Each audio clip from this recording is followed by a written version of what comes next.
des jours où je me criais, mais je n'ai de force que pour pleurer. Quand au fond de moi je me sens souillé, c'est comme si tu disparaissais. Oh, j'ai dû te faire mal en ne pensant qu'à moi. Je me sens si faible, viens et relève-moi. Je reviens vers toi. Prends-moi dans tes bras. Quand j'ai besoin de toi, viens et reste en moi. Je sais bien souvent je t'ai rejeté, sans réaliser ce que je faisais. Et par mes erreurs je suis oppressé. J'ai tellement besoin de te parler. Oh, j'ai dû te faire mal en ne pensant qu'à moi. Je me sens si faible, viens et relève-moi. Je reviens vers toi. Prends-moi dans tes bras. Tant j'ai besoin de toi, viens et reste en moi.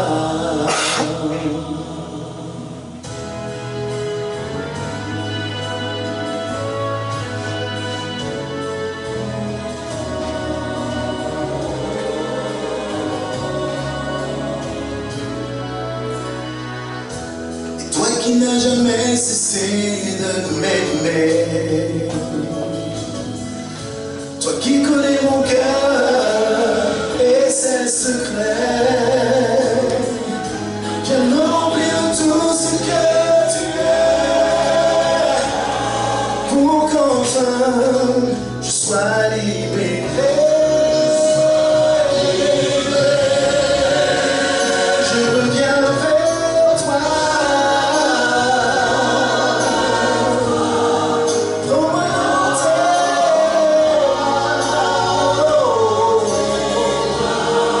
Tant j'ai besoin de toi, viens et reste en moi.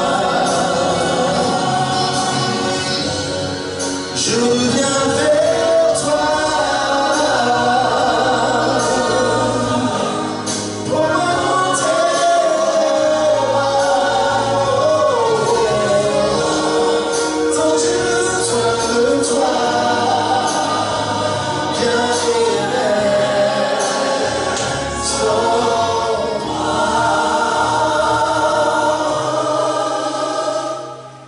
Viens et reste en moi.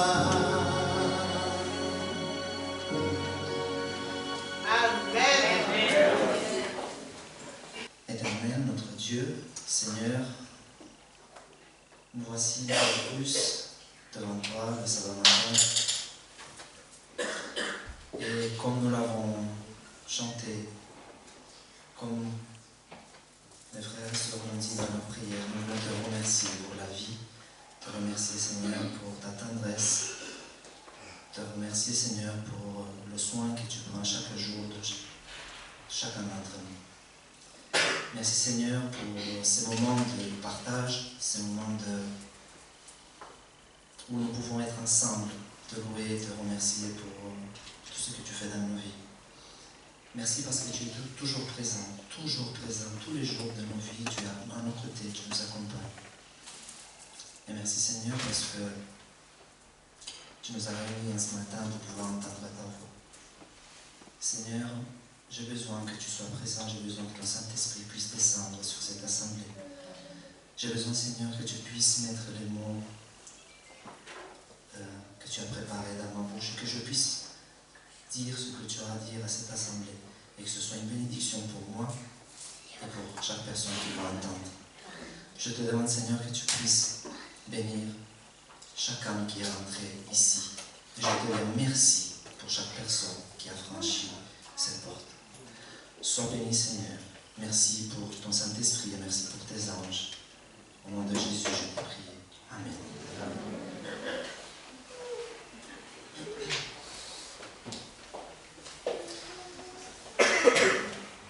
Je ne sais pas si cette expression, ça vous parle, baptisé du Saint-Esprit. On a entendu parler du baptême. On a l'habitude des baptêmes, que ce soit des adultes ou des enfants. Il y a, je pense, beaucoup d'entre nous qui sont baptisés, que ce soit adultes ou enfants. Mais cette expression baptisé du Saint-Esprit ou baptême du Saint-Esprit, voilà, moi ça me tenait à cœur.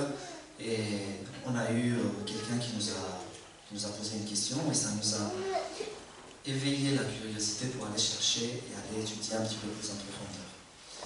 Donc, baptisé du Saint-Esprit. Qui est le Saint-Esprit?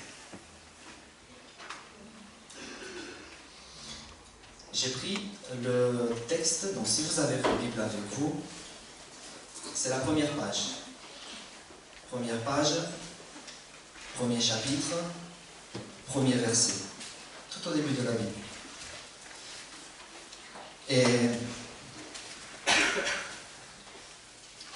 la Bible dit comme ça, Genèse 1, verset 1er. Au commencement, Dieu créa les cieux et la terre. La terre était informe et vide, il y avait des ténèbres à la surface de l'abîme, et l'Esprit de Dieu se mouvait au-dessus des eaux. L'Esprit de Dieu était présent à la création, même avant la création. Les mots qui sont utilisés ici pour Esprit de Dieu, donc ce livre de la Genèse a été écrit en hébreu, et le mot qui est utilisé c'est Ruach Elohim, Esprit des dieux. Et quand on dit Dieu, Elohim, c'est un mot pluriel, pas singulier, pluriel. Donc on peut dire Esprit des dieux, un X à la fin. Ok, Esprit de Dieu. Si vous allez avec moi, on va tourner une page. Je ne vais pas afficher le texte parce que je ne l'ai pas préparé, mais on va tourner une page. Genèse 2, verset 5 par exemple. Et il est dit, lorsque l'Éternel Dieu fit une terre et des cieux, aucun arbuste des champs n'était encore sur la terre, et aucune herbe des champs ne germait encore. Car l'Éternel Dieu n'avait pas fait pleuvoir sur la terre, et il n'y avait point d'homme pour cultiver le sol. Donc, là, nous trouvons un autre personnage qui s'appelle un petit peu pareil, mais ce n'est pas le même. Le premier, il s'appelait Esprit de Dieu, donc Ruach Elohim. Et le deuxième, l'Éternel Dieu, c'est Yahweh Elohim. Donc, moi je m'appelle Nathanaël Tomescu. Mon épouse s'appelle Luminitsa Tomescu. Ma grande fille, elle s'appelle Isha Tomescu. Donc nous avons tous quelque chose en commun. C'est le nom. Donc nous avons eu Ruach Elohim. Nous avons eu Yahweh Elohim. L'Esprit de Dieu, l'Éternel Dieu. Venez avec moi dans le livre de Daniel. Daniel au chapitre 3, verset 25. Daniel.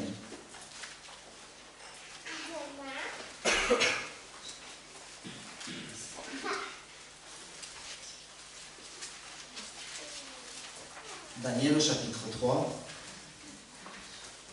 C'est une histoire intéressante. C'est une histoire qui nous raconte que dans la Babylone antique, il y avait un roi qui s'appelait Nabucodonosor ou Nebuchadnezzar, qui a eu un rêve.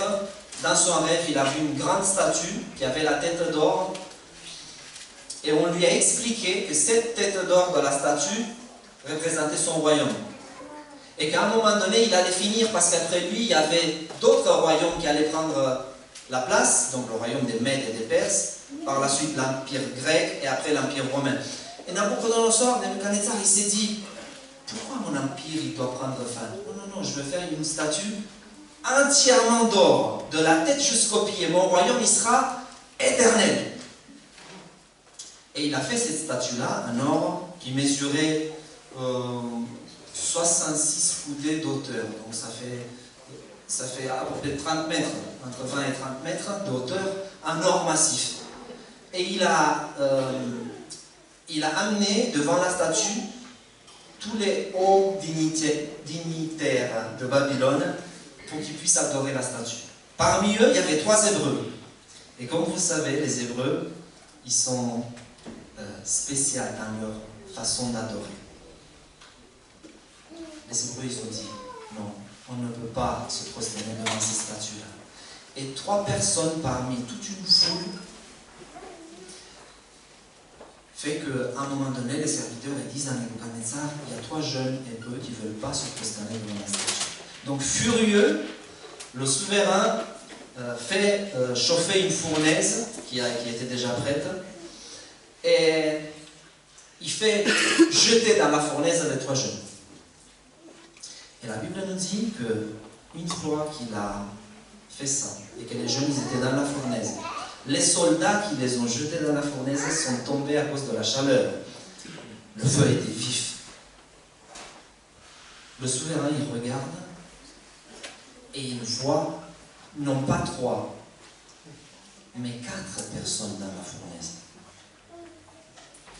Et la Bible nous dit au verset 25, Daniel 3, verset 24, je vais lire un petit peu avant. N'avons-nous pas jeté au milieu du feu 3 hommes liés? C'est la question que le roi pose. Il répondit au roi, certainement au roi. Il reprit et dit, eh bien je vois 4 hommes sans lien qui marchent au milieu du feu et qui n'ont point de mal. Et la figure du 4e ressemble à celle d'un fils de Dieu. Le mot en araméen qui a été écrit par Daniel dans ce passage-là est Bar Elachim. Donc nous avions Ruach Elohim, nous avions Yahweh Elohim, nous avions Bar Elachim. Bar, ça veut dire fils. Nous avons le Saint-Esprit, l'Esprit de Dieu. Nous avons Yahweh, ou l'éternel Dieu, si vous voulez. Et nous avons le Fils de Dieu.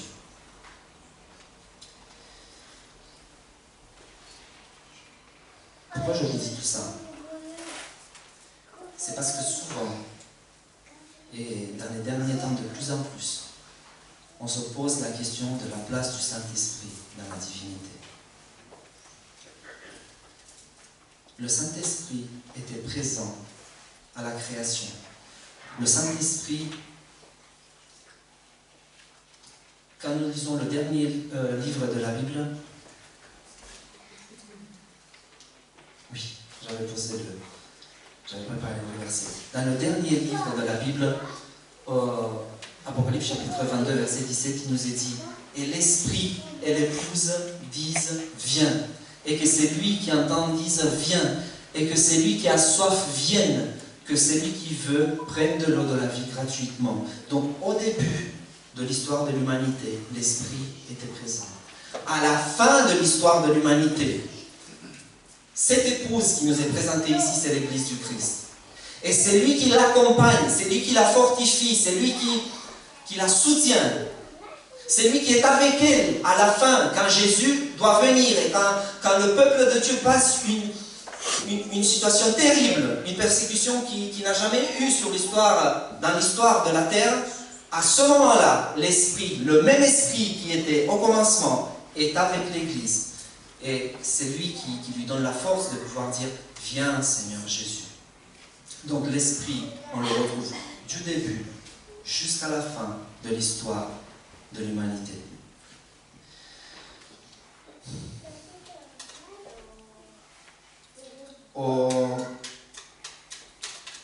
Toujours dans le livre de la Genèse, premier chapitre. Genèse 1, versets 26 et 27. Je voudrais qu'on le lise ensemble. Genèse 1, versets 26 et 27, nous dit comme ça. Puis Dieu dit, donc rappelez-vous, le mot qui est utilisé ici, c'est un pluriel. Puis Dieu dit, faisons, les verbes sont en pluriel, faisons l'homme à notre image, selon notre ressemblance, et qu'il domine sur les poissons de la mer, sur les oiseaux du ciel, sur le bétail, sur toute la terre, et sur tous les reptiles qui rampent sur la terre. Dieu créa l'homme à son image. Il le créa à l'image de Dieu. Il créa l'homme et la femme. Donc du coup, quand Dieu a créé l'homme, la Bible nous dit que l'homme a été créé à l'image de Dieu. Donc Dieu, c'est une union, c'est une pluralité. C'est une union c'est l'union du Père, du Fils et du Saint-Esprit. Et de la même façon, il a créé l'humanité. Il a créé l'homme et la femme, unis entre eux par l'Esprit de Dieu et unis avec la divinité par cette même esprit.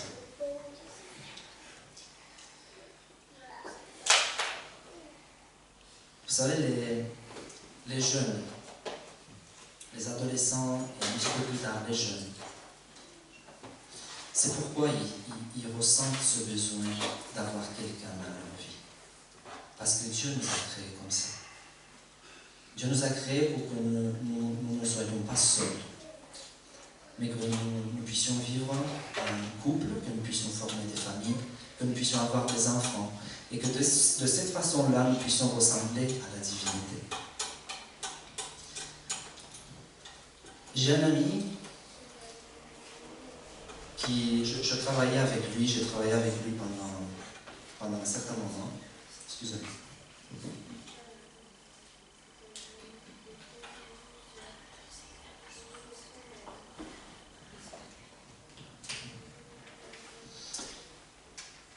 Et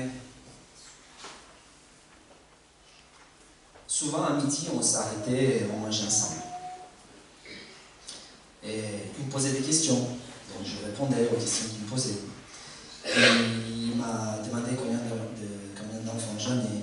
Il m'a demandé si j'étais marié. Il m'a demandé depuis combien de temps je connais ma femme.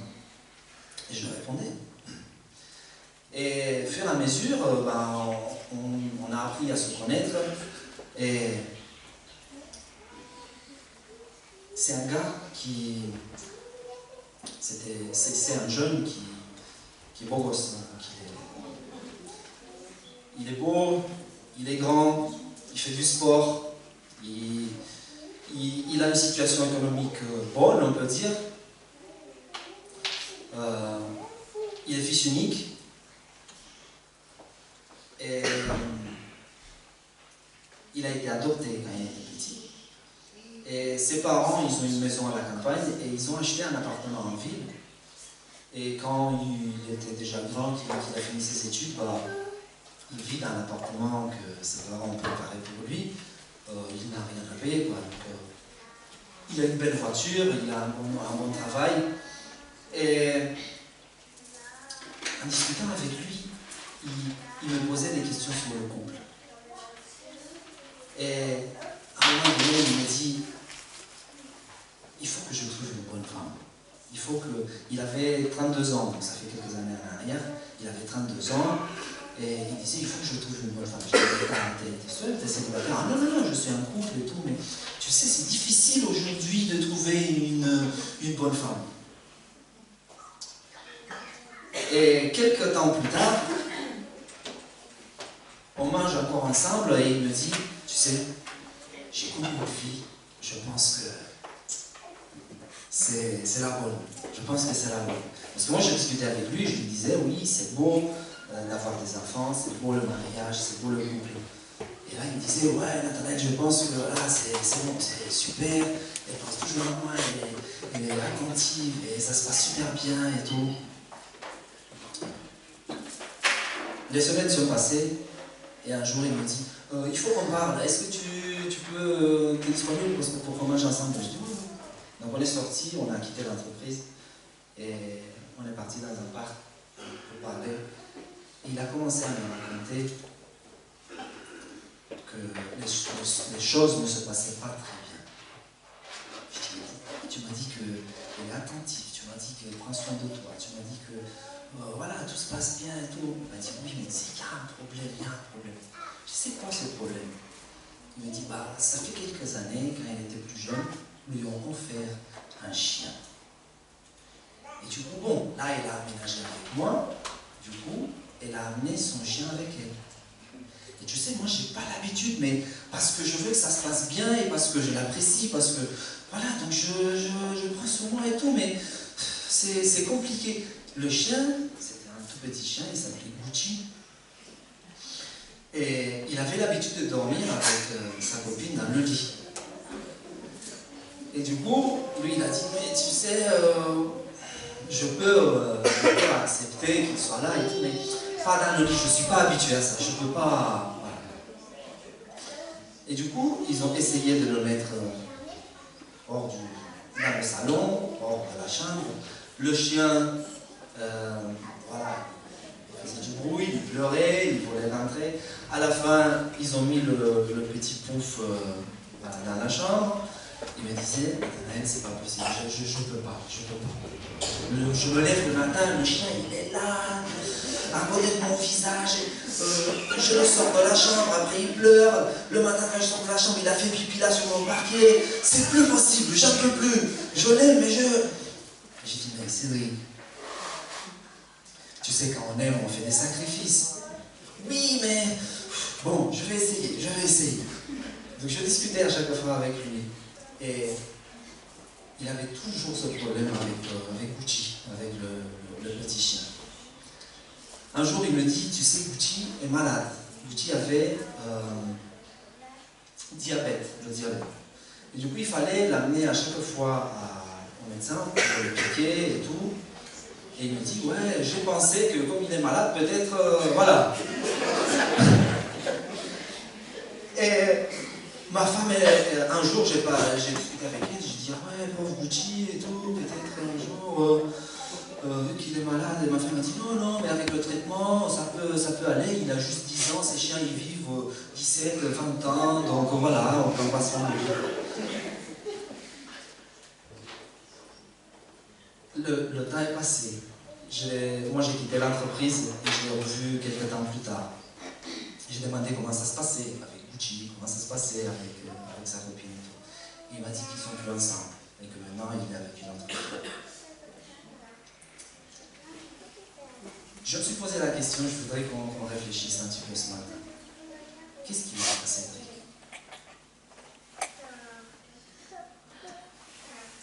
Il a tout ce qu'il veut dans la vie. Il a un bon travail. Il a une maison qui est payée. Il a des filles. C'est quelqu'un qui est bien, qui est beau, qui est... Voilà. Il est apprécié dans son travail. Il est apprécié par sa famille. Qu'est-ce qui lui manque? Qu'est-ce qui manque pour que ces couples fonctionnent? Il veut une femme pour fonder un foyer. Il veut une femme pour avoir des enfants. Il disait, je voudrais me caser. Vous connaissez cette expression? Je voudrais, c'est bon, j'ai 32 ans, je voudrais, ça y est, c'est bon. Est-ce que vous pensez qu'il lui manque une fille chrétienne? Moi, je ne pense pas. Moi, je pense que c'est Dieu qui lui manque dans sa vie. tout avoir. Donc, quand Dieu a créé Adam et Ève, je ne sais pas si j'ai mis ce verset-là. Oui. Il dit, l'Éternel Dieu forma l'homme de la poussière de la terre et lui souffla dans ses narines le Saint-Esprit, le souffle de vie, l'Esprit de Dieu. Il souffla en lui. Et à ce moment-là, l'homme devint un être vivant. Il a créé Ève et il les a mis ensemble, mais tous les deux, ils étaient habités, ils avaient dans leur cœur, dans leur conscience, l'Esprit de Dieu qui les unissait et qui faisait qu'ils s'entendent et qui faisait qu'ils s'aiment et qui faisait qu'ils aillent ensemble dans le même but, qu'ils aient les mêmes objectifs dans la vie. L'Esprit de Dieu qui les unissait. Combien de couples aujourd'hui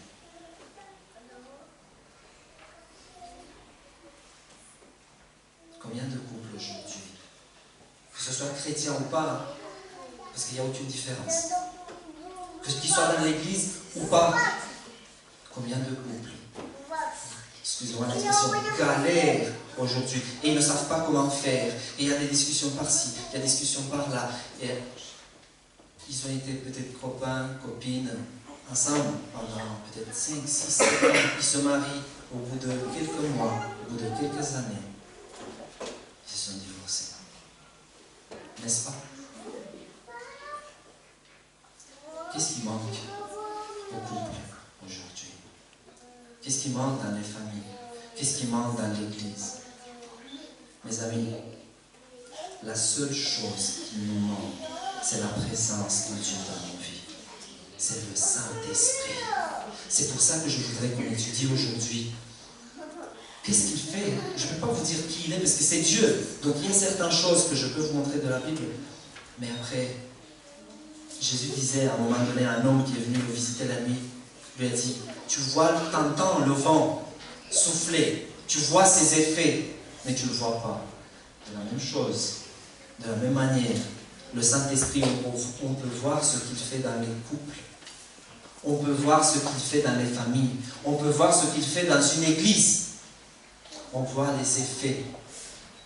Et croyez-moi, je pense que nous avons tous des problèmes et des soucis. Ce soit avec les enfants, dans nos couples, au travail, dans la vie. Même si nous avons rien, même s'il n'y a rien qui nous manque, comme à mon ami, mais à un moment donné, il y a quelque chose qui, le Saint-Esprit peut combler ce vide. Et si vous le laissez rentrer, si nous le laissons entrer, il va amener ce qui manque, la touche qui manque dans la vie de chacun d'entre nous. C'est Dieu qui se fait présent dans la vie de chacun d'entre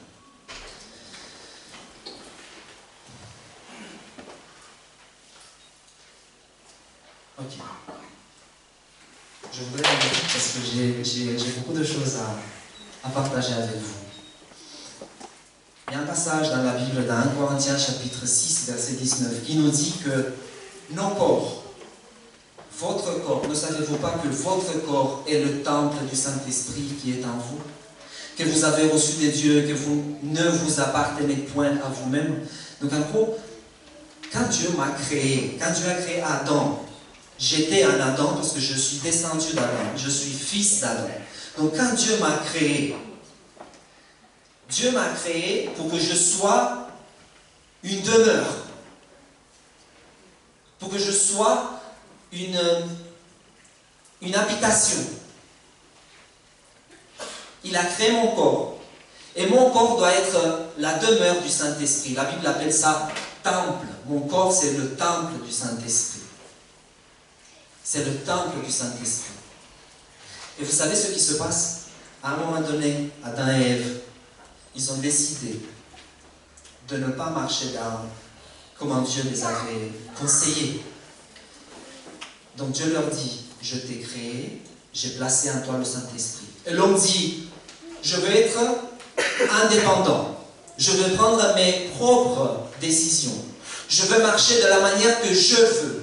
Non pas de la manière que tu me conseilles, non pas de la manière que ton Saint-Esprit me susurre à l'oreille. Et il me dit, comme le pasteur disait, gratte ton pare-brise. Non, couvre ton pare-brise. Combien de fois on entend cette petite voix qui nous dit « Fais cette chose-là ». Tellement on a tapé la tête qu'à un moment donné, on se dit « Ah, il faut que je fasse la voix de l'Esprit ». On arrive à reconnaître la voix de Dieu. Donc l'homme décide de marcher seul. Mais vous savez ce qui se passe? C'est impossible. C'est une illusion. On ne peut pas être indépendant. On ne peut pas être indépendant. Vous le saviez? On ne peut pas être vide. Nous sommes des êtres qui ont besoin, qui nous ont été créés avec cette partie spirituelle. Dieu a placé le Saint-Esprit en nous. Regardez ce qui se passe.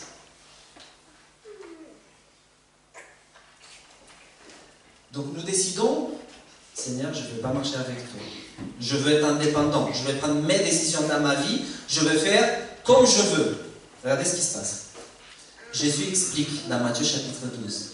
Lorsque l'esprit impur est sorti d'un homme, il va par des lieux arides, cherchant du repos, et il n'en trouve point. Il dit l'esprit impur. On parle d'un démon. Vous savez, quand Jésus explique ce passage-là, il l'explique à des gens qui sont pécheurs. La parole de Dieu, la parole de Jésus, va purifier le temple. Donc si nous sommes, comment dire, si nous sommes embêtés par l'ennemi, et nous sommes tous embêtés par l'ennemi, à travers notre nature pécheresse, la parole de Dieu, avec le Saint-Esprit, vient purifier notre cœur, vient purifier notre vie. Et d'une personne colérique, Dieu nous transforme dans une personne qui est douce. Je vais donner juste un exemple. Donc Jésus explique qu'au moment où le temple, l'homme est purifié, le mauvais esprit est chassé, le mauvais esprit, il se dit, je retournerai dans quoi? Ma maison. Donc il appelle l'homme, il appelle la personne, l'homme, ma maison. D'où je suis sorti. Et quand il arrive, il la trouve comment? Vide, balayée et ornée. Donc si la maison est vide, si le Saint-Esprit n'est pas invité à qu'il reste dans le cœur de l'homme, le mauvais esprit, il vient et regarde et il dit, ah, c'est une maison comment? Vide. Regardez ce qui se passe. Il s'en va. Il prend avec lui 7 autres esprits plus méchants que lui. Ils entrent dans la maison, s'y établissent. Et la dernière condition de cet homme est pire que la première. Il en sera de même pour cette génération méchante. Donc, le mauvais esprit ne va pas demander la permission de rentrer dans la vie de quelqu'un. Il vient, il force et il s'y établit. Le Saint-Esprit ne fait jamais ça. Le Saint-Esprit vient et il toque. Et il toque. Et il toque. Et je vous dis une chose. Si aujourd'hui vous êtes là, c'est parce que le Saint-Esprit vous a conduit à cet endroit.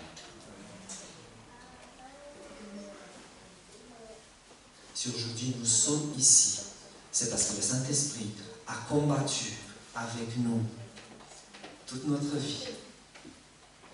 Et cette semaine, j'ai prié pour que le Saint-Esprit puisse combattre dans la vie de chacun d'entre nous, afin que nous puissions être présents ici, à ce matin.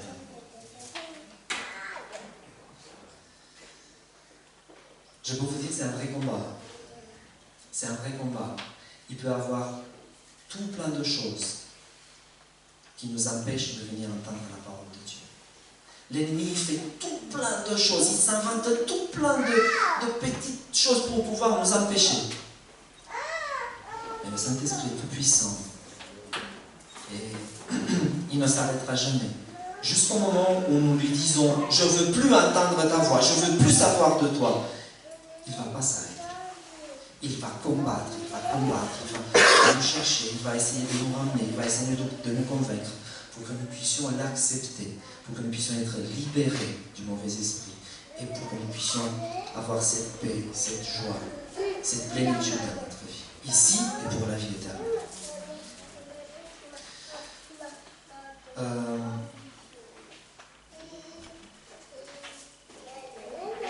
je voudrais vous montrer un autre texte qui se trouve dans Romains chapitre 8, verset 26.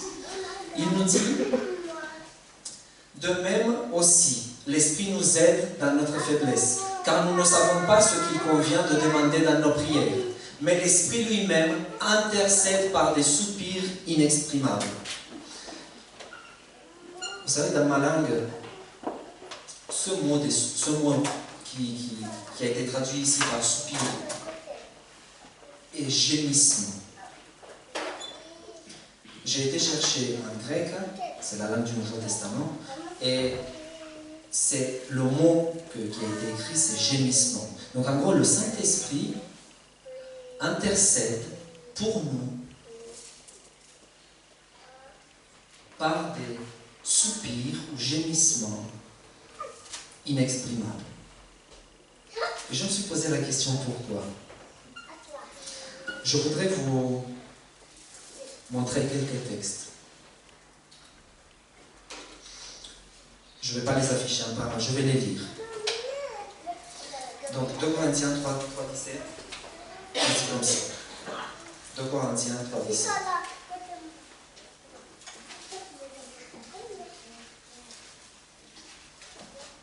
Or, le Seigneur, c'est l'Esprit. Et là où est l'Esprit du Seigneur, là est la liberté. Donc ce texte nous dit que là où il y a l'Esprit du Seigneur, il y a la liberté. Ok, un autre texte. Jean 14, 25 et 26. Jean 14, verset 25 et 26. Et il nous est dit, je vous ai dit ces choses pendant que je demeure avec vous. Mais le Consolateur, l'Esprit Saint que le Père enverra en mon nom, vous enseignera toutes choses et vous rappellera tout ce que je vous ai dit. Donc là où il y a l'Esprit du Seigneur, il y a la connaissance. Là où il y a l'Esprit du Seigneur, il y a la science ou la sagesse. Jean 15, verset 26. On reste sur la même page. Et il nous est dit, quand sera venu le Consolateur, que je vous enverrai de la part du Père, l'Esprit de vérité qui vient du Père, il rendra témoignage de moi. Et vous aussi, vous rendrez témoignage, parce que vous êtes avec moi dès le commencement. Donc là où il y a l'Esprit du Seigneur, il y a la vérité. Il nous est dit, quand sera venu le Consolateur, que j'enverrai de la part du Père, l'Esprit de vérité. Un autre passage de la Bible, Jean 6, verset 63. Jean 6, 63 nous dit, c'est l'Esprit qui vivifie, la chair ne sert de rien. Les paroles que je vous ai dites sont esprit et vie. Donc là où il y a l'Esprit du Seigneur, il y a la vie. Et un dernier verset, Ésaïe 59, verset 19. Ésaïe 59, verset 19.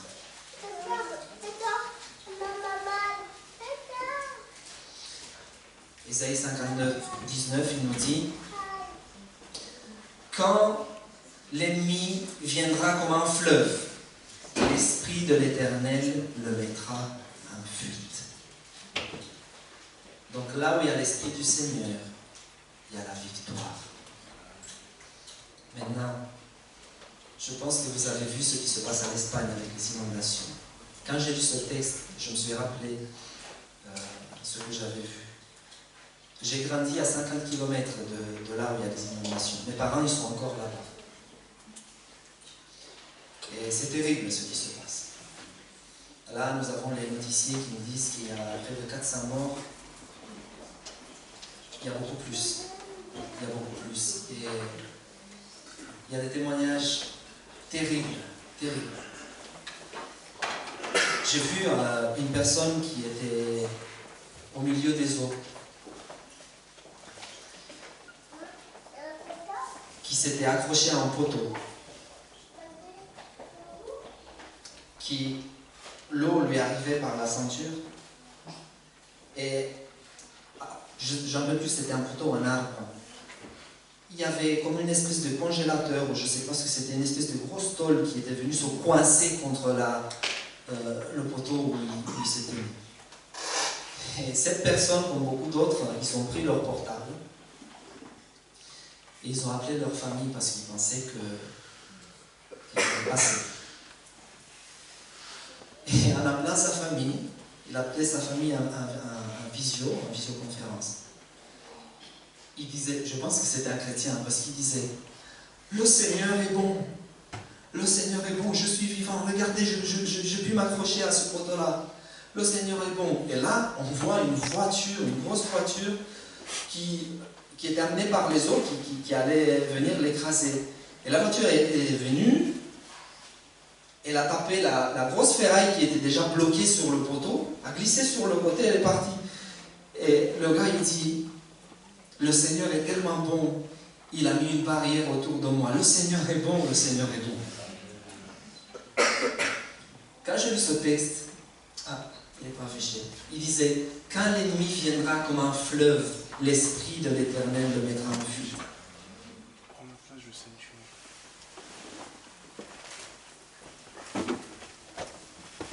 Je pense que nous ne sommes pas passés par des situations terribles pour ce monsieur, qui craignait pour sa vie. Mais chacun d'entre nous avons nos épreuves. Si nous décidons seulement de pouvoir laisser la place au Saint-Esprit, il fera des miracles dans nous.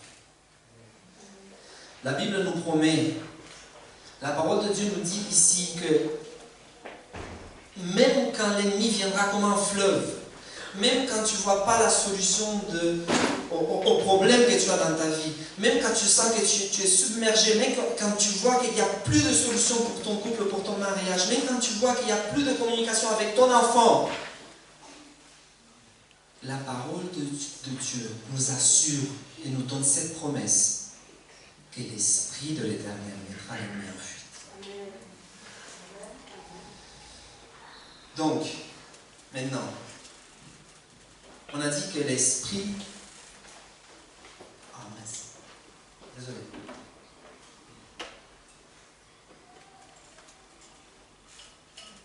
C'est bon. Merci. Donc, on a dit que l'Esprit intercède pour nous avec des gémissements, avec des soupirs inexprimables. Et on a dit que là où il y a l'Esprit de Dieu, il y a la liberté, il y a la connaissance, il y a la vérité, il y a la vie. Là où il y a l'Esprit de Dieu, il y a la victoire. Donc on peut comprendre que le Saint-Esprit, là où il y a le Saint-Esprit, la présence de Dieu est là. On peut dire que le Saint-Esprit est tout puissant comme Dieu est tout puissant. Et je pose une question. Si le Saint-Esprit est puissant de cette manière-là, si là où il y a l'Esprit, il y a toutes ces choses qu'on a énumérées, pourquoi le Saint-Esprit qui est tout puissant, pourquoi le Saint-Esprit qui a la solution à tous les problèmes, soupire, gémit, avec des gémissements inexprimables? Pourquoi? Est-ce que vous comprenez ce que je veux dire ou pas? Non? Si? Vous savez pourquoi? Parce qu'il se heurte à notre déni. Moi, j'ai essayé de comprendre qu'est-ce que ça veut dire ce mot de gémissement. Imaginez un papa qui a trouvé le corps de son enfant, qui a été emporté par le fleuve, ou qui a été roulé dans un incendie ou dans un accident de voiture, et qui porte le corps de son enfant dans ses bras. Ça fait quelques années qu'on habitait à Lyon, dans un petit village qui est juste à côté de Lyon, à Lausanne. Un papa et une maman se sont disputés. Et la maman, elle a pris un couteau, elle a été égorgée, une petite fille de 3 ans. Après elle est sortie, elle s'est jetée par la fenêtre, elle est morte. Et le papa, il prend cette fille dans les bras, en criant, il descend les escaliers avec sa fille qui se vide de son sang.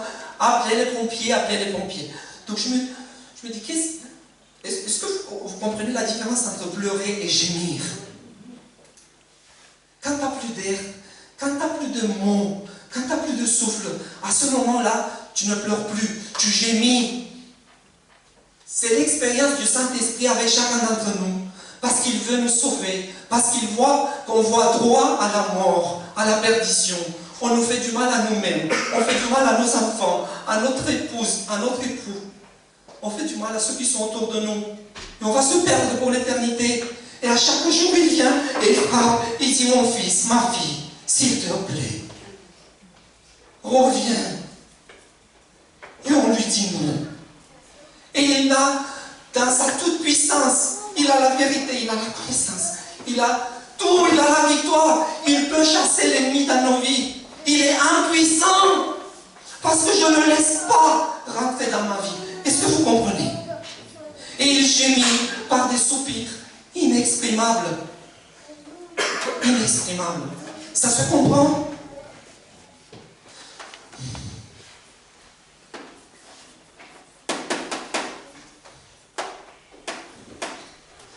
Mon frère, ma soeur, ça fait autant d'années que l'esprit lutte avec toi. Il lutte avec moi. Et on revient à chaque fois aux mêmes choses, au même caractère mauvais, au même manque de miséricorde envers l'autre, au même manque de compassion. On revient à chaque fois au même égoïsme. Et à chaque fois les mêmes choses. Autant d'années que le Saint-Esprit est avec nous.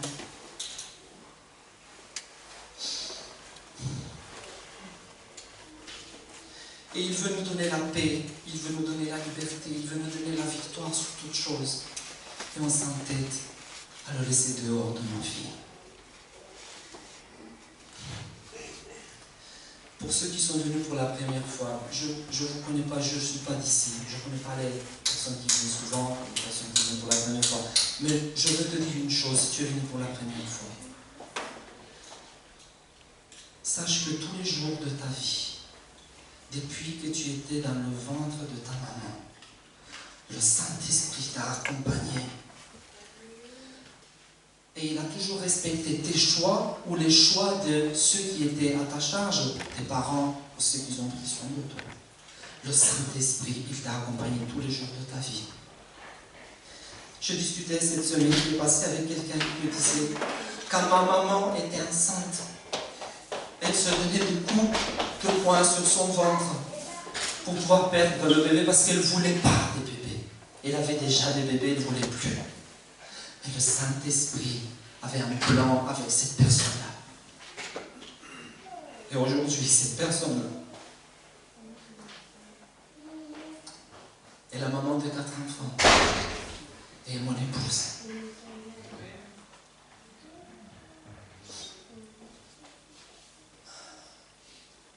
Si ce voile qui existe entre le monde réel et le monde spirituel pourrait être ôté, si on pourrait juste voir qu'est-ce que Dieu met en œuvre pour chacun d'entre nous, si on pourrait juste voir.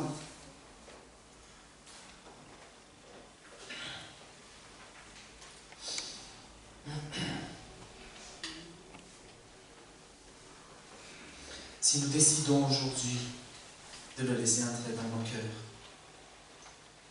il va amener la paix, il va ordonner nos vies, il va amener la joie, il va nous donner la victoire sur l'ennemi et sur toute autre chose mauvaise qu'il y a dans nos vies. Si on lui laisse juste la grâce de rentrer.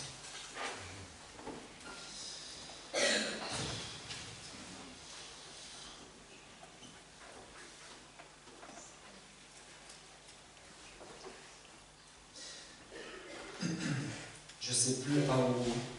Ok, on avance. Donc la Bible nous dit que tous ont péché et ils ont été privés de la gloire de Dieu. Et ils sont gratuitement justifiés par sa grâce, par le moyen de la rédemption qui est en Jésus-Christ. Comment Dieu fait pour libérer l'homme et pour l'amener à son état d'origine? Donc Dieu nous a créés pour que nous puissions abriter, loger, pour que le Saint-Esprit puisse habiter dans nos cœurs. Nous sommes rebellés et des mauvais esprits sont venus dans nos vies. Et ils nous ont fait une vie misérable. Mais Dieu veut nous restaurer, veut nous rétablir à l'état originel. Pour que le Saint-Esprit puisse vivre dans nos vies et que nous puissions avoir la paix, la joie. Comment Dieu fait ça? Comment Dieu fait ça? Est-ce que vous êtes intéressé? Est-ce que vous voudriez savoir comment ça se fait? Est-ce que vous voudriez savoir comment le Saint-Esprit vient dans le cœur d'un homme? Oui ou non? Amen. Le salaire du péché, c'est la mort. Donc nous avons péché. Tous. Depuis le premier jusqu'au dernier. Nous avons tous péché. Et nous méritons la mort. Mais le don gratuit de Dieu, c'est la vie éternelle en Jésus-Christ, notre Seigneur. Donc Dieu a pourvu une solution à notre problème. Et la solution, c'est que Dieu lui-même, le Créateur, il donne la vie pour toutes ses créatures et il paye le prix du péché. Tu as péché, tu as été destitué de la gloire de Dieu. Le Saint-Esprit ne peut plus habiter dans ton cœur parce que tu as reçu quelqu'un d'autre. Il n'y a pas de problème. J'ai une solution. La solution, c'est Jésus-Christ qui meurt sur la croix. À ma place. À ta place. Et de cette façon-là, le Saint-Esprit peut revenir et rehabiter mon cœur.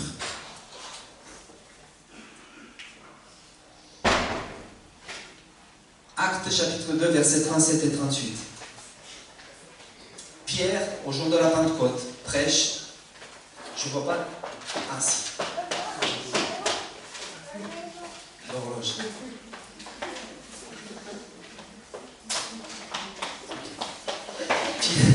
Pierre, au jour de la Pentecôte, prêche et il montre à ceux qui étaient là présents qu'ils sont coupables de la mort du Fils de Dieu. Ils ont crucifié, c'est lui que Dieu avait apporté comme solution. Ils ont crucifié le Christ.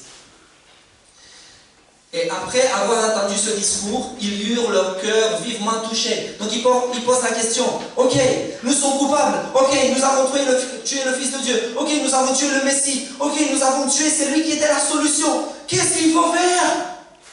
Qu'est-ce qu'on fait maintenant? Pierre leur dit, 1. Repentez-vous et que chacun d'entre vous soit baptisé au nom de Jésus-Christ. 2. Pour le pardon de vos péchés. Et maintenant, 2. Et vous recevrez le don du Saint-Esprit. Donc Jésus est mort sur la croix. Jésus est mort sur la croix pour que nos péchés soient pardonnés, pour que nous puissions avoir accès au Père. Et que de cette manière-là,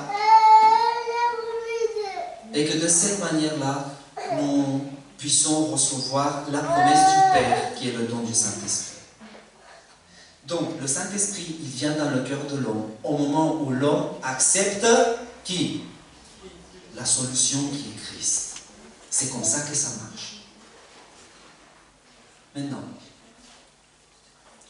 vous pouvez me dire, oui, mais moi j'ai été baptisé quand j'étais enfant. Vous pouvez me dire ça. J'ai été baptisé au nom du Père, du Fils, du Saint-Esprit quand j'étais bébé.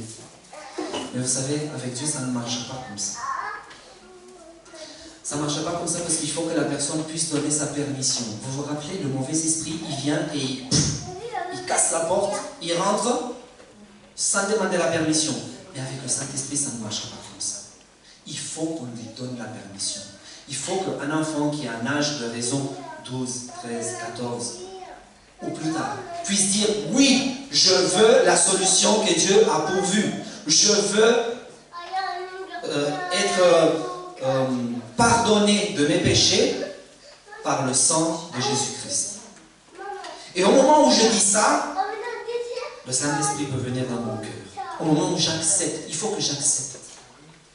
Regardez cette histoire de la Bible. Pendant qu'Apollos était à Corinthe, Paul, après avoir parcouru les autres provinces d'Asie, arriva à Éphèse. Ayant rencontré quelques disciples, il leur dit, avez-vous reçu le Saint-Esprit quand vous avez cru? Ils lui répondirent, nous n'avons pas même entendu dire qu'il y a un Saint-Esprit. Il dit, de quel baptême avez-vous donc été baptisés? Et ils répondirent, du baptême de Jean. Alors Paul dit, Jean a baptisé du baptême de la repentance, disant au peuple de croire en celui qui venait après lui, c'est-à-dire en Jésus. Donc il y a des disciples, il y a des chrétiens, ce n'est pas des chrétiens parce qu'ils ne connaissaient pas Christ. Il y a des disciples qui avaient été baptisés par Jean-Baptiste dans l'eau, adultes, mais qui n'avaient pas accepté Jésus-Christ comme solution à leurs problèmes, à leur vie, à leur péché. Et ils n'avaient pas reçu le Saint-Esprit.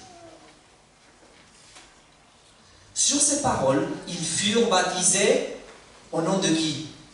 Du Seigneur Jésus. C'est Christ qui est la clé.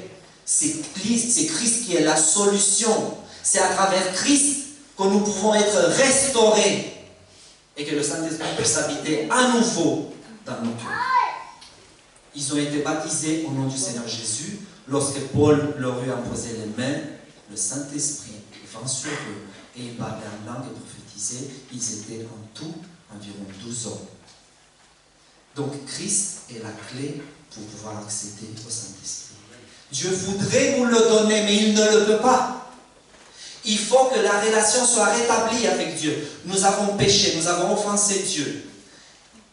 Et le Saint-Esprit ne peut pas venir habiter dans nos cœurs. Il faut que nous puissions venir et dire, Seigneur, j'ai compris que je suis pécheur. J'ai compris que tu veux me rétablir. J'accepte la solution que tu m'offres. C'est la seule, c'est Jésus-Christ. Et à ce moment-là, le Saint-Esprit viendra rétablir ma vie. Ça se comprend comment ça fonctionne, le mécanisme? Ok.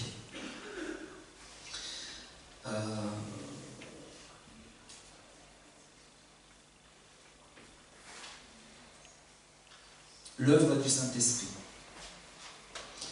Donc, qu'est-ce que le Saint-Esprit fait dans le cœur des hommes?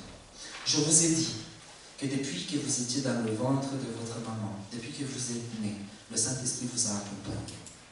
Et il a fait de sorte à que vous puissiez entendre cet appel. Viens à Dieu, accepte le sacrifice de Jésus-Christ.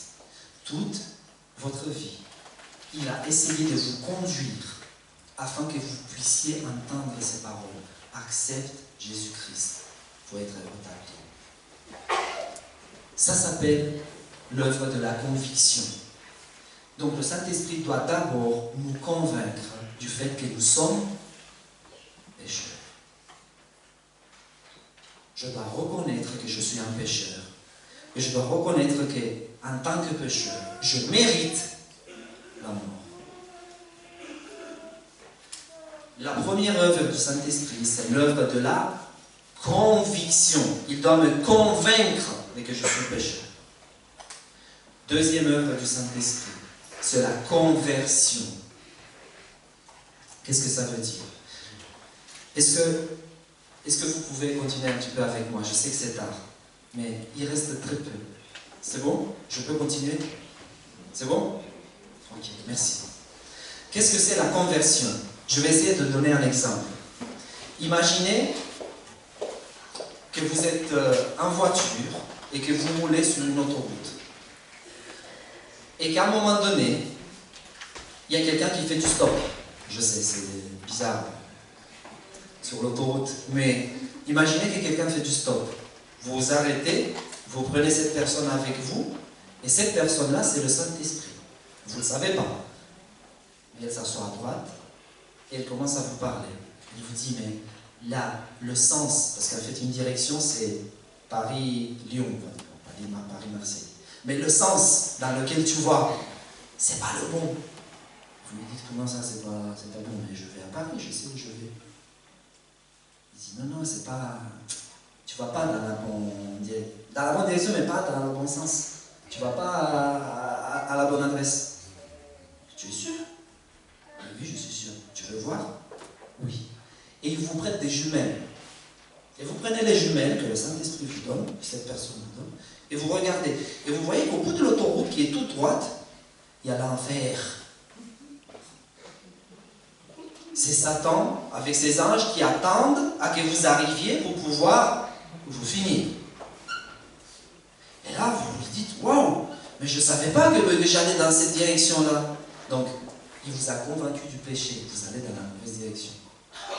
Vous dites, qu'est-ce qu'il faut faire maintenant? Le Saint-Esprit vous dit, prends la première sortie, sors. Et quand vous prenez la première sortie, vous arrivez au péage. Et au péage, il faut payer. Il dit, ne t'inquiète pas, je paye. La carte, c'est marqué, sang du Christ. Il paye pour vous au péage avec le sacrifice du Christ. Et maintenant, vous n'allez plus vers l'enfer. Vous avez fait demi-tour et vous partez vers Dieu. Ça s'appelle la conversion. Conversion. Ça se comprend? Donc, conviction, convaincu que je vais dans la mauvaise direction et que je vais me perdre. Conversion, je change de sens. Je ne vais plus comme ça. Demi-tour et je pars vers Dieu. Troisième étape s'appelle la sanctification. Vous allez dire, cette étape. C'est simple. Là, vous allez dans le bon sens. Hein?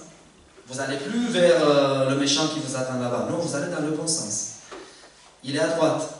Et vous roulez. Vous conduisez. Et à un moment donné, il vous dit, attention, virage. Et petit accident. Et un accident, 2 accidents, 3 accidents. Et il vous dit, tu ne veux pas me laisser conduire? Non, non, non, non, je peux, tu me guides juste, je conduis. Et au bout de un certain nombre d'accidents, vous vous dites, ok, je vais te laisser conduire ma vie.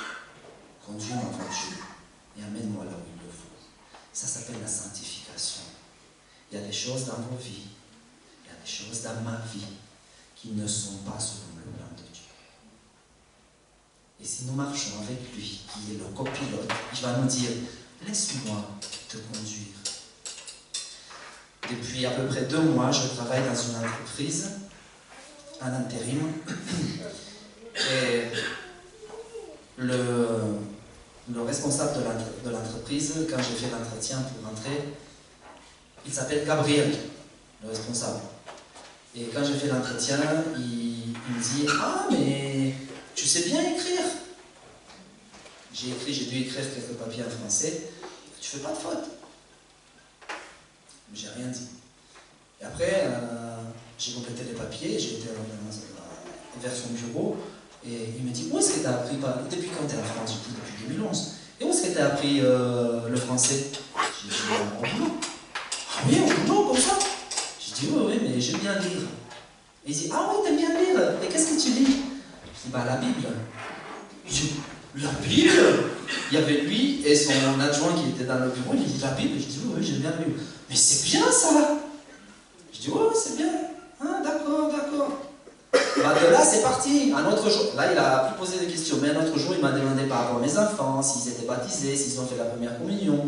J'ai expliqué que je suis protestant, que je ne suis pas catholique. Et voilà, un jour, il m'a demandé si je pouvais travailler tous les jours de la semaine. J'ai expliqué que non, que ça va, je ne travaille pas. Mais pourquoi? C'est à cause de la religion. Je dis, bon, bah, nous, on s'arrête un jour par semaine. Oui, mais c'est dimanche, le jour du Seigneur. Je dis, non, mais ce jour a été changé. Ah oui, quand? Je dis, voilà, 320 avec Constantin. Ah oui, mais je vais regarder ça. Donc il y a toute une discussion qui a commencé avec le responsable. Et là, il me demande, ça fait 2 semaines, il me demande, ça t'intéresse un CDI? Et moi, ça ne m'intéresse pas parce que j'ai une activité à côté, j'ai une activité agricole à côté. Et moi, d'un côté, je lui dis, non, non, mais en pensant qu'il va me donner quand même du boulot en intérim parce que j'ai besoin de travailler. Et après, quand je lui ai dit non, j'ai expliqué, hein, il me dit, ah ok, bah, le 22, on va arrêter ton contrat. Je sais. Le 22, c'est là, la semaine prochaine. Et il m'explique qu'en fait, il a 2 intérimaires, donc moi et Jean-Philippe, un autre, et qu'il va garder qu'un seul. Et je rentre à la maison, j'ai dit à ma femme, ouais, il m'a dit que si je l'ai cédé, j'ai dit que non, après il m'a dit qu'il va arrêter mon contrat, pourquoi pas ça, J'étais pas content parce que je voulais rester dans l'entreprise. Et ma femme me dit, mais pourquoi tu n'acceptais pas le CDI? Je dis, ouais, c'est vrai, j'aurais pu accepter le CDI aussi. Mais c'était trop tard, j'avais dit non. En fait, j'ai toujours cette tendance à vouloir gérer ma vie. C'est Dieu qui m'a amené dans cette entreprise.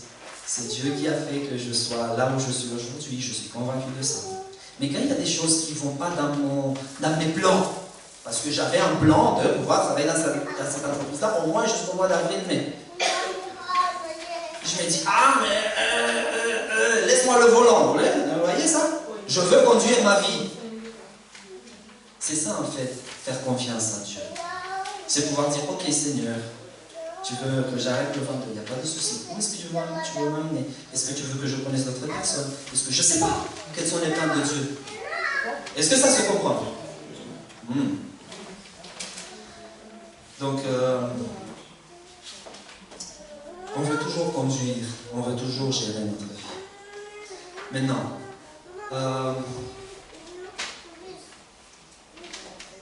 qu'est-ce que c'est le baptême du Saint-Esprit? Vite, en 5 minutes, on a fini.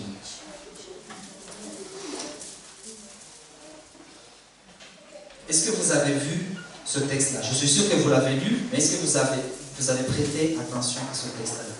Jean 14, 15 à 17. Il dit, si vous m'aimez, gardez mes commandements. Et moi, je prierai le Père, et il vous donnera un autre consolateur, en parlant du Saint-Esprit, afin qu'il demeure éternellement avec vous. L'Esprit de vérité, que le monde ne peut recevoir, parce qu'il ne voit point, et il ne connaît point. Mais vous le connaissez, car il demeure avec vous, et il sera en vous. Est-ce que vous voyez cette différence-là? Il demeure avec, et il sera en vous. Ce discours, Jésus il l'a dans la chambre haute, avant d'être arrêté cette même nuit-là, et avant d'être crucifié le lendemain. Donc c'est la nuit d'avant, la veille de sa crucifixion. Et il dit que le Saint-Esprit, il demeure avec eux, mais il n'est pas en eux. Vous le voyez ou pas? C'est futur. Il sera en vous. Vous voyez ça? Ok. Un autre passage. Actes chapitre 1er, verset 4 et verset 5. Ça c'est après la résurrection, donc Jésus est crucifié. Jésus a ressuscité. Il a passé 40 jours avec ses disciples. Et là, il est sur le mont des Oliviers. Il va partir au ciel. Et il a cette discussion avec les disciples. Il dit, comme il se trouvait avec eux, il leur recommanda de ne pas s'éloigner de Jérusalem, mais d'attendre ce que le Père avait promis, ce que je vous ai annoncé, leur dit-il. Car Jean a baptisé d'eau, mais vous, dans peu de jours, vous serez baptisés du Saint-Esprit. Donc, même après la résurrection, les disciples n'avaient pas encore été baptisés du Saint-Esprit. C'est passé 10 jours plus tard, dans la chambre haute. Pourquoi à ce moment précis? Jésus monte au ciel, et Jésus est loin au ciel en tant que souverain sacrificateur. Au moment où il est loin en tant que souverain sacrificateur, le Saint-Esprit est envoyé sur terre. Le Saint-Esprit est déversé. Et les disciples, ils sont remplis du Saint-Esprit et ils sont baptisés du Saint-Esprit.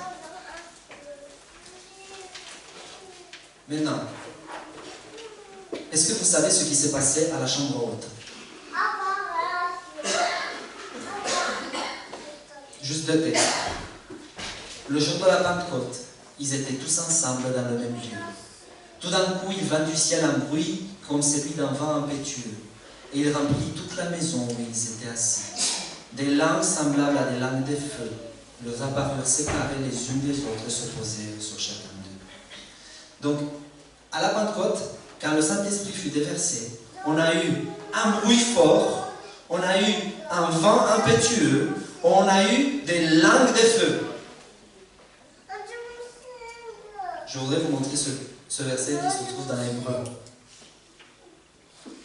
De plus, dit l'apôtre Paul, il dit des anges. C'est lui qui fait de ses anges des vents et de ses serviteurs une flamme de feu.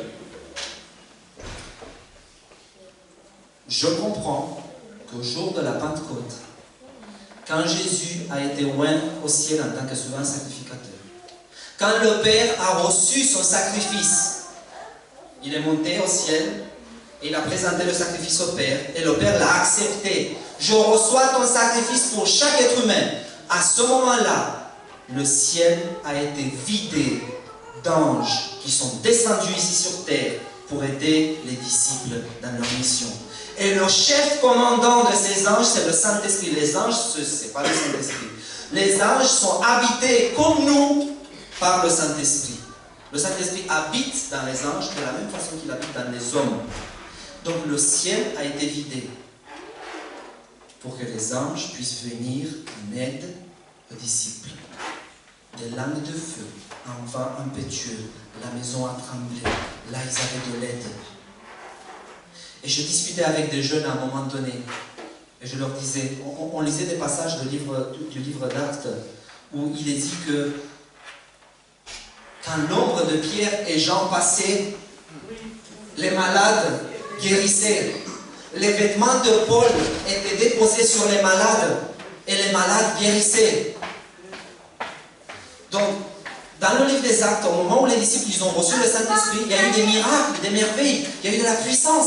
Quand ils prêchaient, il y avait des milliers, des centaines de personnes qui acceptaient le Christ.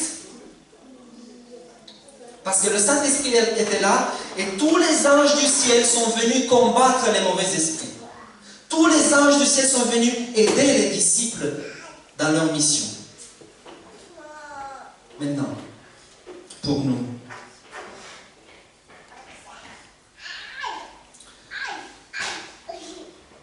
où est-ce que nous nous sommes engagnés, on va dire? Où est-ce que nous nous sommes coincés dans notre démarche avec le Saint-Esprit? Est-ce qu'il nous a convaincus du péché? Est-ce qu'il nous a convertis? Est-ce qu'on l'a laissé conduire notre vie? Je pense que c'est par là qu'on a bloqué avec lui. Pour nous, c'est très compliqué de lui laisser le contrôle total de notre vie parce qu'on n'a pas assez de foi. Et arrivera le moment, par des situations, je ne sais pas, peut-être un peu plus compliquées, on va lui faire confiance et on va lui laisser le contrôle de notre vie. Et au moment où on va faire ça, il va pouvoir nous engager dans la mission. Parce que vous savez, le baptême du Saint-Esprit, ce n'est pas pour que nous soyons sauvés. Ça, c'est faux. Le baptême du Saint-Esprit, c'est pour la mission. C'est pour que nous puissions témoigner aux autres personnes. Est-ce que tu sais ce que Dieu a fait dans ma vie? Est-ce que tu sais les merveilles que Dieu peut faire pour toi? Est-ce que tu sais comment Dieu peut régler ton couple? Est-ce que tu sais comment Dieu peut régler les problèmes que tu as avec tes enfants? Est-ce que tu sais comment Dieu peut régler tes addictions? C'est pour ça qu'on va être baptisé avec le Saint-Esprit. Si nous décidons de lui ouvrir notre cœur.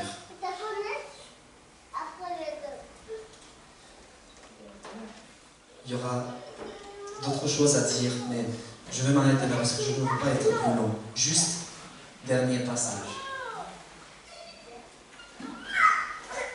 Le psaume 133. Il y a quelque chose duquel je n'ai pas parlé. Vous savez, les disciples, ils ont décidé d'accepter Christ.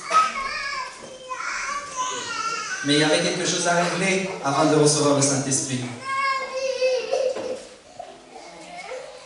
Qu'est-ce qu'il y avait à régler? Qu'est-ce qu'ils ont fait pendant les 10 jours qu'ils ont attendu le Saint-Esprit? Depuis que Jésus est monté jusqu'au jour où ils ont reçu le Saint-Esprit, qu'est-ce qu'ils ont fait? Ils sont restés ensemble, ils ont prié et ils ont réglé leurs affaires, les uns avec les autres. Et à ce moment-là, le Saint-Esprit a pu descendre. Regardez ce qu'il dit le passage. Voici, oh qu'il est agréable, qu'il est doux pour tes frères de demeurer ensemble.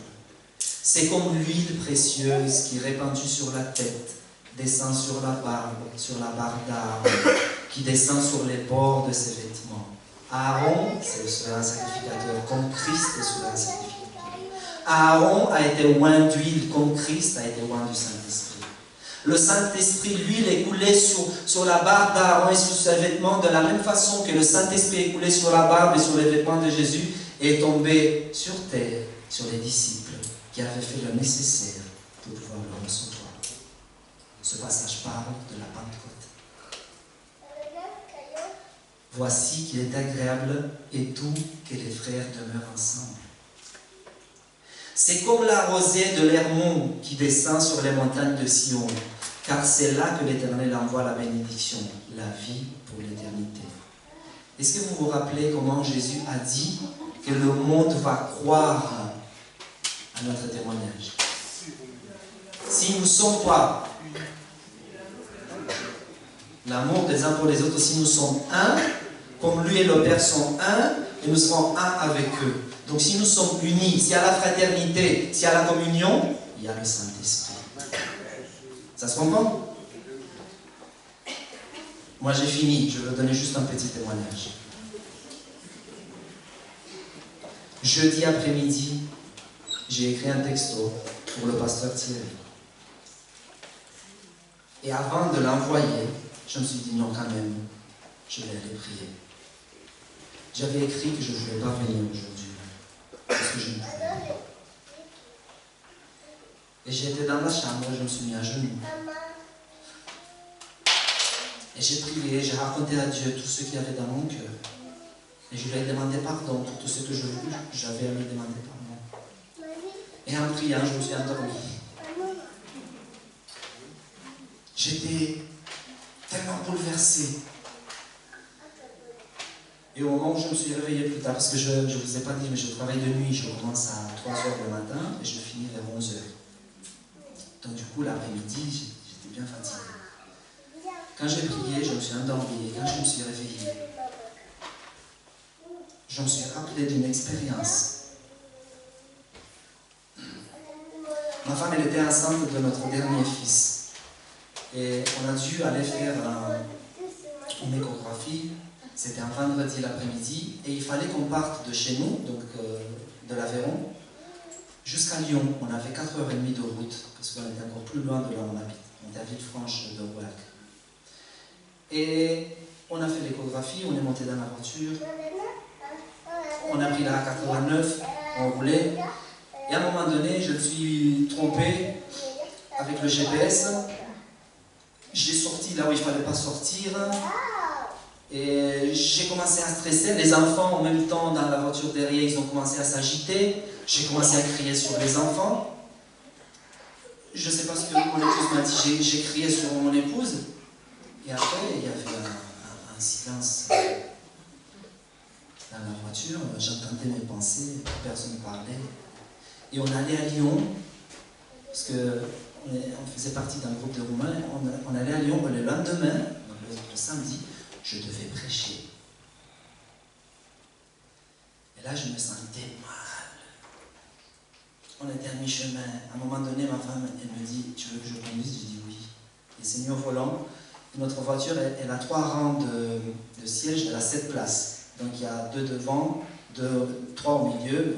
On avait enlevé un siège. Donc 2 devant, 2 au milieu, 2 à l'arrière. Et je me suis mis tout au fond de la voiture là-bas. Je me suis couché, j'étais comme Jonas quand il fuyait l'Éternel dans le bateau. L'Éternel lui a dit, va à Ninive.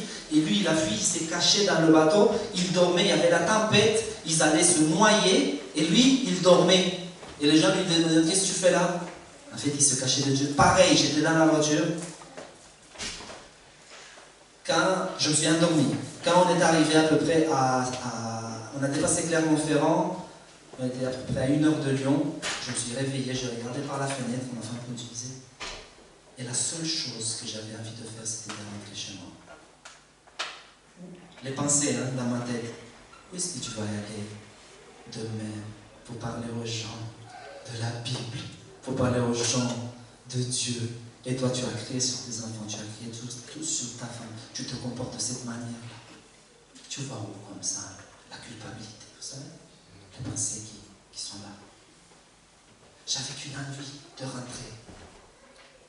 Et on arrive là où on devait être logé. Et le soir, j'ai pu parler avec ma femme, on a pleuré, on a prié ensemble, on s'est demandé pardon. Le lendemain, on va à l'église. On va à l'église. Je ne me rappelle plus sur quoi j'avais parlé. Et à la fin, il y a une dame qui venait de temps en temps à l'église, qui vient et me dit, s'il te plaît, le samedi prochain, vous êtes là? Et on devait venir à l'église Vendôme. J'ai dit oui, on sera là le samedi prochain. Est-ce que le samedi prochain après-midi, vous pourriez venir à la maison? Parce que j'ai mes 2 fils qui ne viennent jamais à l'église. Avec mes 2 belles-filles, avec leurs enfants, avec mon mari, avec ma fille et son mari. Ils étaient au moins une dizaine. Est-ce que tu peux venir à la maison pour leur parler de Dieu? J'ai dit oui, on fera ça la semaine prochaine. Je ne sais pas ce que cette dame a entendu de la prédication. Moi, la veille, j'avais envie de rentrer chez moi. L'ennemi sait qu'il y a quelque chose qui se prépare. Et toujours, il va essayer de mettre des bâtons dans le dos. Toujours, il va essayer de casser l'œuvre de Dieu. On a été la semaine d'après, on a visité la famille, on a passé un super bon moment avec eux, on a étudié la parole de Dieu. Les fils, ils ont mon âge. Les fils de la dame, c'est une dame qui a un certain âge. Donc ses fils, ils ont pleuré, ils ont dit qu'ils voudraient avancer avec Dieu, qu'ils voudraient donner leur vie à Dieu et tout. Et je me suis dit, si j'aurais fait selon ce que mon cœur me disait de faire, selon ce que cette petite voix me disait, rentre chez toi, tu vas où comme ça? Qui es-tu? Qui es-tu pour parler de Dieu? Est-ce que vous comprenez? Mes amis, il y a une lutte qui se donne. Il y a une lutte qui s'est donnée cette semaine dans mon foyer, dans ma famille. Et je remercie Dieu parce qu'aujourd'hui nous sommes là. Je pense qu'il nous a bénis avec sa parole. Je pense que nous avons compris que le Saint-Esprit nous aime et lutte pour chacun d'entre nous. Courage, nous passons tous par des difficultés. Soyez bénis.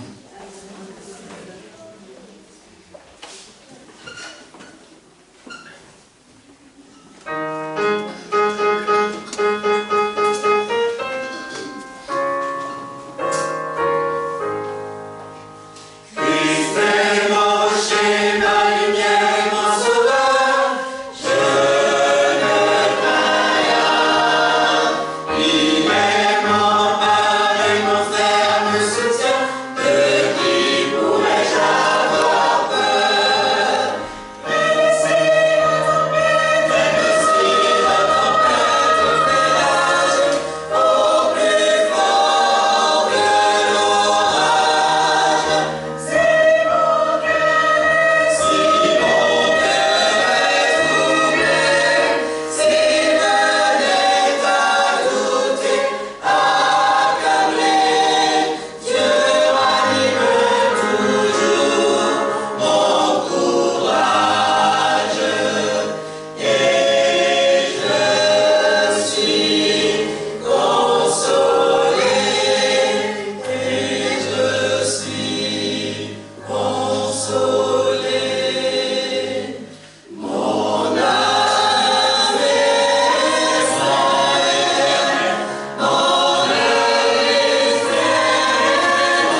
Je vous invite à vous lever pour la prière.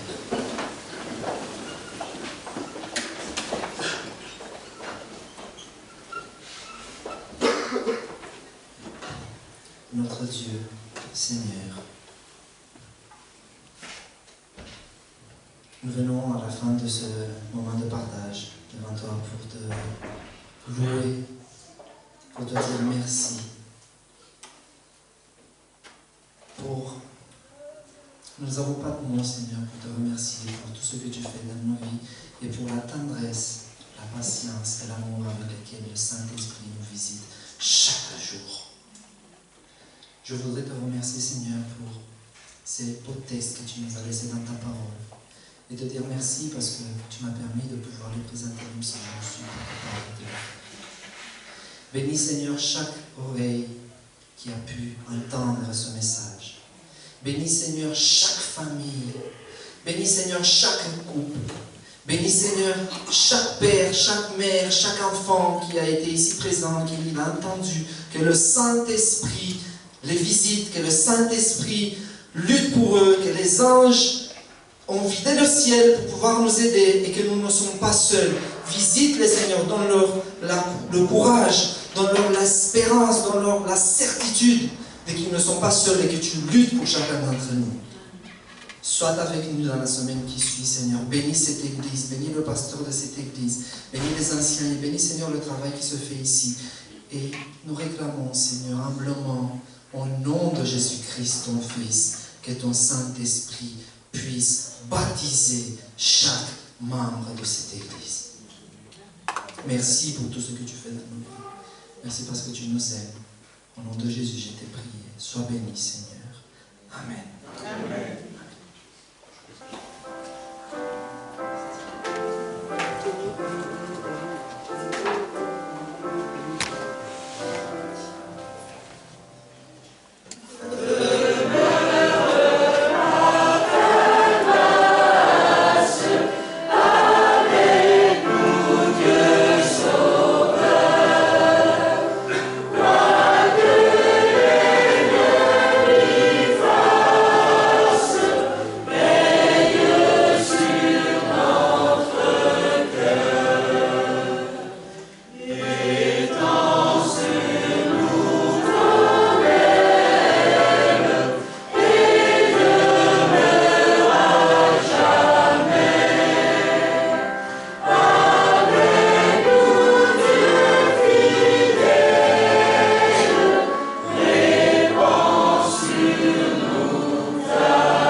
et que sa paix demeure dans vos cœurs. En Jésus-Christ. Amen.